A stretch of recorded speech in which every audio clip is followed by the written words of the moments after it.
اندر وہی انسان کامیاب ہے کہ جس نے اس جو میں نے زندگی عطا کی اس کے اندر جو فرق رکھی، اپنا احتساب کیا۔ میں کیا کہہ رہا ہوں؟ فرق رکھی، اپنی زندگی کا احتساب کیا۔ میرے اور آپ کے لیے ایک لمحہ فکریہ ہے کہ مجھے اور آپ کو رات کے وقت احتسابی عمل کرنا چاہیے کہ آج جو اللہ تعالیٰ کی ذات نے ہمیں دین عطا کیا ہے، مجھے اور آپ کو یہ فکر ہونی چاہیے کہ کتنے کام میں نے اللہ تعالیٰ کی ذات کو راضی کرنے کے لیے کیے ہیں اور کتنے کام میں نے دنیا کو راضی کرنے کے لیے کیے ہیں۔ کتنے کام میں نے دنیا کو راضی کرنے کے لیے کیے۔ یہ جو نفسا نفسی ہے، یہ جو ہر بندہ نفسا نفسی کے اندر ہے، اللہ تعالیٰ کی ذات مجھے اور آپ کو اس سے بچانا چاہتی ہے۔ وہ کہتی ہے بندے، اگر تو اپنی زندگی کے اندر آسانی چاہتا ہے تو تجھے آسانی دنیا کی بھاگ دوڑ کے اندر نہیں ملے گی، تجھے آسانی میری رضا کے اندر ملے گی۔ تیرے جب تک اعمال مجھے راضی کرنے کے لیے نہیں ہوں گے، تیری زندگی نفسا نفسی کا عالم ہوگا۔ اور اللہ تعالیٰ کی ذات نے فرمایا، یہ جو دنیا ہے یہ بندے تیرے لیے امتحان گاہ ہے۔ تو یہاں پہ جو جی رہا ہے، جس کے مرہونے منت جی رہا ہے، تو اس رب کو یاد کر، اس رب کا ہو جا، اس کے حکم کے مطابق چلنا سیکھ لے۔ اللہ تعالیٰ کی ذات مجھے بتانا چاہتی ہے، آپ کو بتانا چاہتی ہے، بندے میں تجھے رزق سے منع نہیں کرتا، میں کہتا ہوں کھاتا رہ، لیکن میری رضا کی خاطر کھا، میری رضا کی خاطر۔ بولا تیری رضا رزق کے اندر کیا آ گئی؟ فرمایا میری رضا یہ ہے جو تو کھائے حلال کا، حلال والا ہو، رزق حلال کھا، یہ میری رضا ہے۔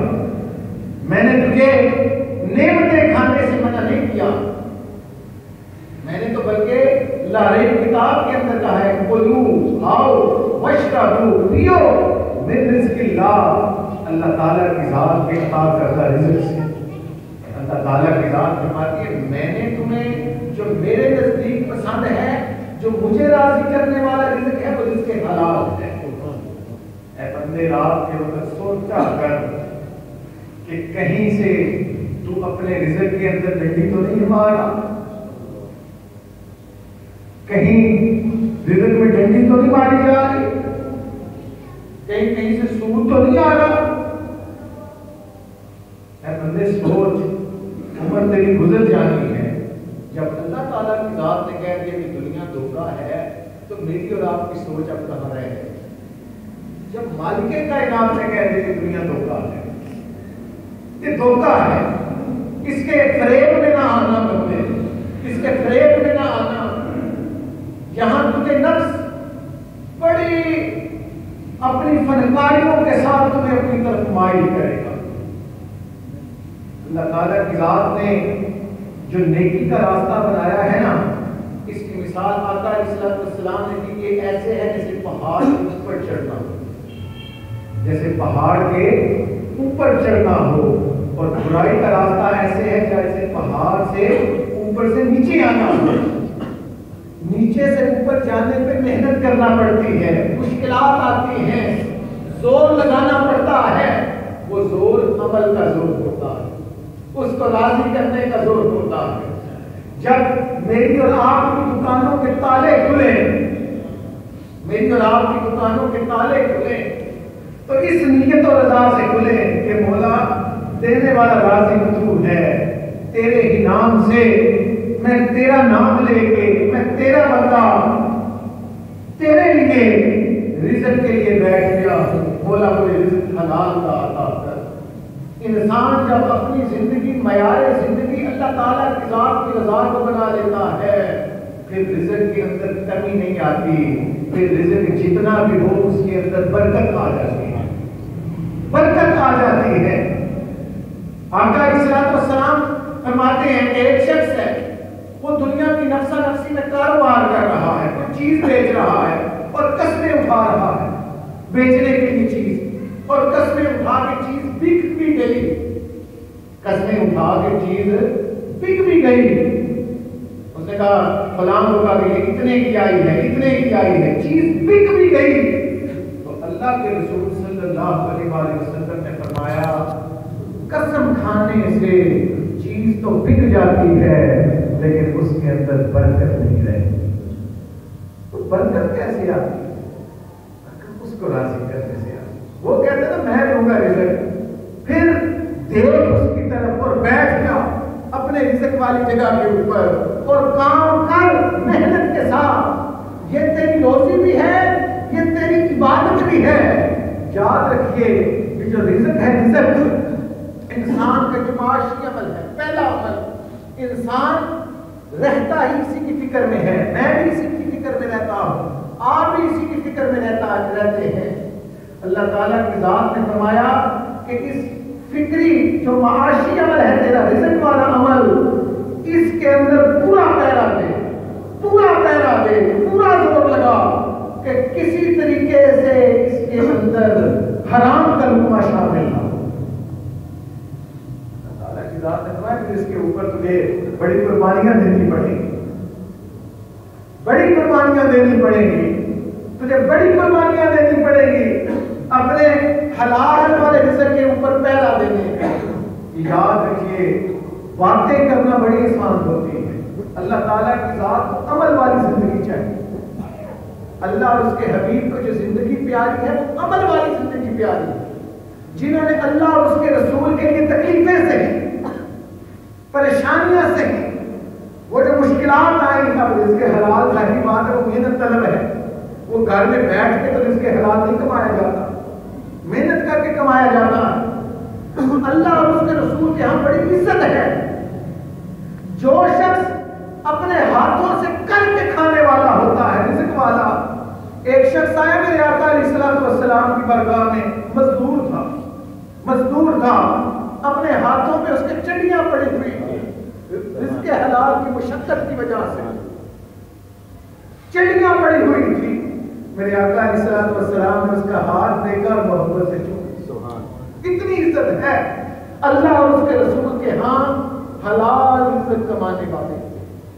مجھے اور آپ کو جب تک حلال رزق نہیں آئے گا برکت نہیں آئے گی، عبادات کی کاملیت نہیں آئے گی، سکون نہیں آئے گا۔ آپ جتنے لوگ ہیں، میں سیدھی سی بات آپ کو کہتا ہوں کہ اللہ تعالیٰ کی ذات نے جب کہہ دیا حلال کھانا ہے پھر کھانا حلال ہے۔ اگر آپ حرام لے آئے تو اس کے نقصانات کیا ہوں گے؟ آپ کو بظاہر پیسہ ہی پیسہ نظر آئے گا، پیسہ ہی پیسہ نظر آئے گا، کہیں پہ آپ نے فکس اماؤنٹ کی ہوگی۔ اور چھوڑو وہ مولویوں کی بات ہے، چھوڑو اس کو، اور چھوڑو ان چیزوں کو، ان چکروں میں نہ پڑھو۔ وہ خود یہ کرتے ہیں، وہ خود وہ کرتے ہیں۔ کہ یاد رکھیے جو بات مولویوں کی ہے، جو صرف مولویوں کی بات ہے، اس کے اوپر آپ عمل نہ کریں، اس کے اوپر آپ عمل نہ کریں۔ جو بات اللہ اور اس کے رسول کی ہے نا، اس کے اوپر عمل کرنا، اس کے اوپر عمل کرنا ہے۔ میں نے بھی، آپ نے بھی، میں نے بھی، آپ نے بھی اس کے اوپر عمل کرنا ہے اور اس کو راضی کرنا ہے، اور اس کو راضی کرنا ہے۔ ہم نے شاید اپنی زندگی میں یہ دیکھ لیا کہ کلمہ پڑھ لیا ہے اور کلمہ پڑھنے کے بعد اب جھوٹ بھی بولیں، مکر بھی کریں، فریب بھی کریں، سود بھی کھائیں، شرابیں بھی پئیں، زنا بھی کریں، سب کچھ کریں،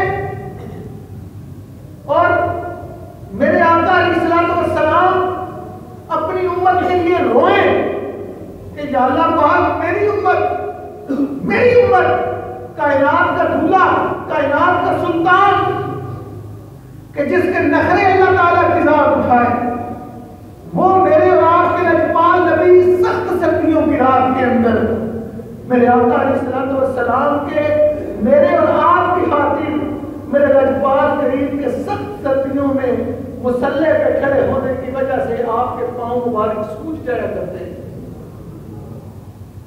یہ اس طرح کی زیب و نشان نمائش والی مساجد اور یہ ساری سہولتیں نہیں تھی، وہ تو چمڑے کی چیزیں ہوتی۔ سخت سردی کی حالت میں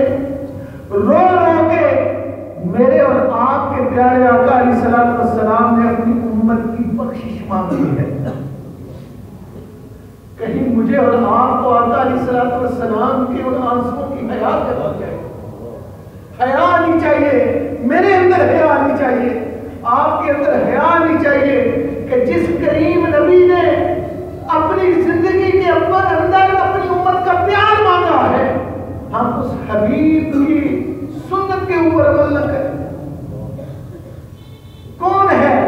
میں یقین سے کہتا ہوں جتنے دولت مند لوگ ہیں نا، وہ لوگ جو نجائز ذرائع سے رزق کمائے بیٹھے ہیں، کما رہے ہیں. میں ممبر رسول پہ آپ کو پکی بات بتا رہا ہوں، آزما کے دیکھیے، ان کے اندر سکون کوئی نہیں. کسی کا کوئی بچہ بیمار ہے، اس کو عجیب سی بیماری لگی ہوئی ہے، وہ خود بیمار ہے، اور حالات ایسے ہیں کہ کروڑوں روپے ہیں، نعمتیں ساری کی ساری خریدنے کے اوپر وہ خرید سکتا ہے، لیکن ڈاکٹر نے کئی نعمتیں منع کر رہی ہیں، یہ بھی نہیں کھانا، یہ بھی نہیں کھانا، یہ بھی نہیں کھانا. تو اے بندے سوچ، وہ جو کروڑوں کا مالک مزدور نہیں ہے، وہ جو 700 روپے دیوالی لے کے جا رہا ہے، وہ تو سب کچھ کھا رہا ہے. مجھے تو وہ بات رہا، اسے نیند بھی آ جاتی، وہ نیند کی گولیاں بھی کوئی نہیں کھاتا. اس کے بچے بھی پل رہے ہیں، اس کے بچے نہیں پل رہے، بادک پڑ رہے ہیں، بادک پل رہے ہیں. جنہوں نے اپنی اولاد کو رزق حلال کھلایا ہے، ادب والی اولاد ہوئی ہے، ادب والی، ایسی ادب والی کہ جو انسان دنیا سے بھی چلا جائے، اللہ تعالیٰ کی ذات ان ہاتھوں کی، ان بچوں کے ہاتھوں کی برکت سے اللہ تعالیٰ کی ذات قبر کو روشن کرتی ہے. سبحان اللہ. ایسی پیاری، لیکن اس کے اوپر کام محنت کرنا پڑتا ہے. میرے لیے بھی ہے، آپ کے لیے بھی. میرے آقا علیہ الصلوۃ والسلام نے فرمایا کہ اللہ تعالیٰ کی ذات نے خود فرمایا کہ اس دنیا کے دھوکے میں نہ آ جانا، بہکاوے میں نہ آ جانا. بندے تو میرا بندہ ہے، تو میرا بندہ ہے. اللہ تعالیٰ کی ذات فرماتے ہیں مجھے تجھ سے پیار ہے، میں چاہتا ہوں کہ تو میری طرف آ، میری مان کے آ، مجھے اپنے ہر کام کے اندر شامل کر. کیسے؟ یا اللہ پاک تو نے بیٹے عطا کیے نا، میں کون ہوتا ہوں، خدا والا کیا مانگے، تو نے بیٹیاں عطا کی نا، اے میرے مالک ان کے نصیب اچھے کر. اور یقین کر لے، پھر جب اللہ تعالیٰ کی ذات سے مانگا ہے نا، پھر اس کے اوپر یقین کر لے کہ اب آپ کی بیٹی کے نصیب اچھے ہوں گے. کیوں؟ کیونکہ آپ نے اپنا سارا ذمہ جو اپنے مالک کے حوالے کر دیا. میں نے کہا رزق کے لیے بیٹھ جائیں، اس کو پکارے، یا اللہ پاک تو دینے والا ہے نا، دے نا رزق حلال. تو اس نے کب کہا ہے کہ تم نے تھوڑا کھانا ہے؟ اس نے بھی یہی کہا کہ حلال کا کھانا ہے. تو پھر دیکھو کہاں سے برکت آتی ہے، کہاں سے رزق آتا ہے. سامعین اکرام، یہ زندگی جو اللہ تعالیٰ کی ذات نے دھوکا تھا. مجھے وہ فقیر کی میں نے وہ بڑی حقائق تھی تو وہ مجھے یاد آ گئی اس دنیا کے دھوکے کے اندر کہ ایک شخص دنیا سے گیا اور جب اس کے کفن دفن ہو رہا تھا، اس کو میت کو لٹایا گیا قبر کے اندر، تو ایک اللہ کا ولی فقیر کھڑا تھا. اس نے ان سارے لوگوں کو، جنازے والے کو مخاطب کر کے کہا کہ اگر اس شخص کو موقع مل جائے، اس شخص کو موقع مل جائے، دوبارہ زندہ کیا جائے تو یہ کیا کرے گا؟ ایک شخص بولا یہ صدقہ کرے گا، یہ اس کے ساتھ صدقہ کرے گا. ایک بولا یہ تہجد 5 تو پڑھے گا لیکن ساتھ تہجد بھی پڑھے گا. ایک بولا یہ ہر اچھا کام کرے گا. وہ بابا جی کہتے ہیں او بھلے لوگو، اب وہ نہیں کچھ کر سکتا، وہ نہیں کچھ کر سکتا کہ جتنے کچھ کام کہیں نا، اللہ تعالیٰ کی ذات نے ہمیں مہلت دی ہوئی ہے، ہمیں مہلت دی ہوئی ہے. ہم صدقہ کر سکتے ہیں، ہم رزق حلال کما سکتے ہیں، ہم نیک اعمال کر سکتے ہیں، ہم زندگی کے اندر سکون پیدا کرنے کے لیے اللہ تعالیٰ کی ذات کو راضی کر سکتے ہیں. رضا الہی کو لمحہ لمحہ شامل کرنا ہے میں نے اور آپ نے اپنی زندگی میں، اور اس میں ہماری زندگی سکون کے اندر چلی جاتی ہے، آسانی کی طرف چلی جاتی ہے۔ جب میں نے یہ کہا کہ مالک جب نعمتیں تیری ہے، اولاد تو نے دی ہے، ہمیں تو نے بنایا ہے، تو ہمارا تو کچھ اختیار نہیں، بولا سب کچھ تیرا ہے، سارا سنوار دے۔ ہر انسان کا صبر جاتا ہے، لیکن ضرورت اس چیز کی ہے پھر اللہ کی رضا کے لیے ڈٹنا ہے، پھر تھوڑا صبر کرنا ہے، پھر تھوڑا صبر کرنا ہے۔ یہ نہ ہو کہ اللہ تعالیٰ کی ذات سے مانگ رہے ہوں اور چودھری صاحب کی جیب کے اوپر بھی نظر ہو، پھر یہ دوڑے معیار اللہ تعالیٰ کی ذات کو پسند نہیں۔ میں اکثر آپ کو سناتا رہتا ہوں حدیث مبارکہ، آقا علیہ الصلوۃ والسلام نے فرمایا جو اللہ تعالیٰ کی ذات سے مانگتا ہے، جو اللہ تعالیٰ کی ذات سے مانگتا ہے، اللہ تعالیٰ کی ذات اس کو وہاں سے عطا کرتی ہے جس سے اس نے سوچا بھی نہیں ہوتا، جس سے اس نے سوچا بھی نہیں ہوتا، اور اتنا عطا کرتی ہے کہ اب اس کے بعد اسے ضرورت نہیں رہتی، اب اس کے بعد اسے ضرورت نہیں رہتی۔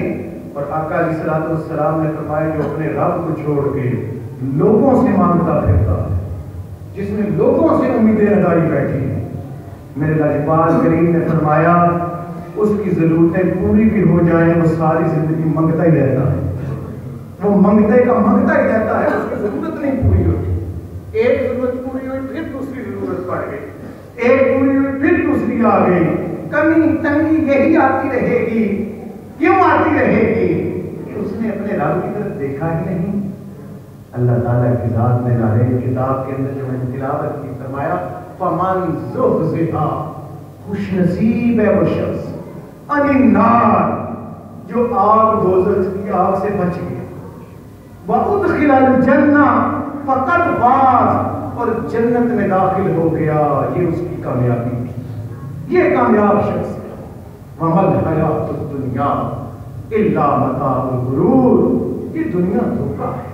آخری بات آپ کو سنا، حضرت یعقوب علیہ السلام اللہ کے پیارے نبی، آپ کی اچانک ملاقات میں اختصار آپ کو سناتا ہوں، اسرائیل سے ہو گئی۔ اسرائیل کو دیکھ کے اللہ کے پیارے نبی کہتے ہیں حضرت یعقوب جان لینے کے لیے آئے ہو یا ویسے آئے؟ اس نے کہا کہ حضور ویسے آیا ہوں، ویسے آیا ہوں۔ تو آپ نے فرمایا اسرائیل اس طرح کرنا کہ جب میرا دنیا سے جانے کا وقت آئے نا تو مجھے کچھ بتا دینا، کچھ مجھے خبریں دے دینا، تاکہ جس طرح انسان تیار رہتا ہے۔ اسرائیل نے کہا بالکل تیار، بالکل دے دوں گا۔ اب یہ مجھے اور آپ کو بتانے کے لیے ہے۔ حضرت یعقوب علیہ السلام جب تھوڑا وقت گزرا تو وہ موت کا فرشتہ پھر آ گیا۔ تو حضرت یعقوب علیہ السلام نے فرمایا وہ اے اسرائیل تمہیں میں نے کہا تھا مجھے کچھ خبریں دینا، تمہیں تو خبر ہی نہیں دی اور سیدھا پھر آ گیا ہے، جان لینے کے لیے آ گئے۔ تو اسرائیل کہتے ہیں کہ اے اللہ کے پیارے نبی خبریں تو میں نے دی تھی آپ کو، اور 3 خبریں دی۔ میں کون سی؟ فرمایا پہلے آپ کے بال کیسے تھے؟ کالے، پھر کیسے ہوئے؟ سفید۔ فرمایا کہ سفید بال تھے وہ میری پہلی خبر تھی کہ اب تیاری کر لے بندے، تیاری کر لے، اب اپنی جوانی پہ ناز نہ کر، اس کی مہربانی پہ ناز کر، تیاری کر۔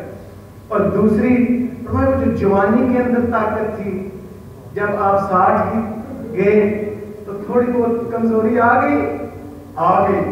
فرمایا یہ دوسری خبر تھی۔ فرمایا تیسری، فرمایا جب زیادہ بڑھاپا آیا تو کمر جھک گئی تھی۔ تیسری خبر تھی، یہ تیسری خبر تھی کہ بندے تیاری کر اس کو راضی کرنے کے لیے۔ وہ راضی ہو گیا، یہ جہان بھی روشن، جس جہان کے اندر وہ تمہیں سیر ہی کرائے گا، سارے جہان کے روشن، اے دنیا مسافر خانہ، کوئی